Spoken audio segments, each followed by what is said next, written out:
भारत माँ की कोख से समय समय पर ऐसे वीर सपूतों ने जन्म लिया है जिन्होंने मातृभूमि की रक्षा के लिए अपना सर्वस्व न्योछावर कर दिया।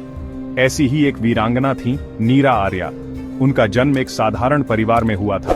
बचपन से ही नीरा में देशभक्ति की भावना कूट कूट कर भरी थी। देश की आजादी की कहानियां सुनकर उनका मन अंग्रेजों के अत्याचारों से घृणा से भर जाता।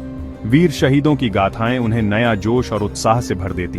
उनके दिल में बस एक ही तमन्ना थी, भारत माँ को आजाद देखना। नीरा का मन पढ़ाई में कम और देश सेवा में ज्यादा लगता था। वो अक्सर अपने दोस्तों के साथ मिलकर स्वतंत्रता सेनानियों के नारे लगाती। उनका मानना था कि गुलामी सबसे बड़ी अभिशाप है और इससे मुक्ति पाना ही जीवन का एकमात्र लक्ष्य होना चाहिए। युवावस्था में कदम रखते ही नीरा ने स्वतंत्रता आंदोलन में पूर्ण रूप से भाग लेना शुरू कर दिया।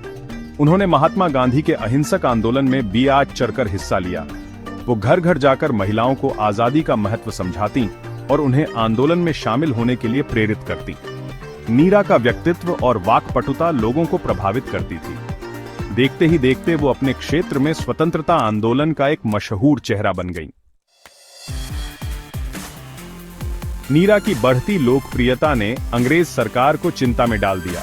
उन्होंने नीरा को कई बार गिरफ्तार किया और जेल में डाला, लेकिन नीरा ने हर बार अंग्रेजों के अत्याचारों का डटकर मुकाबला किया। जेल की सलाखों के पीछे भी उनका जोश कम न हुआ। नीरा का मानना था कि जेल उनके लिए विश्वविद्यालय से कम नहीं है। यहां उन्हें देश के लिए और अधिक कुछ कर गुजरने की प्रेरणा मिली।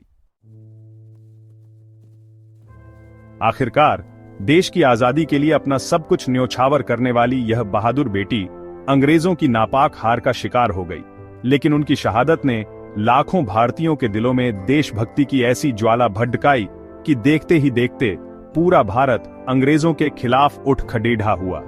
नीरा आर्या आज भले ही हमारे बीच नहीं है, लेकिन उनका जीवन आज भी करोड़ों भारतीयों के लिए प्रेरणा का स्रोत है। उनकी शहादत हमें याद दिलाती है कि देश के लिए जीवन का बलिदान देना सबसे बड़ा धर्म है।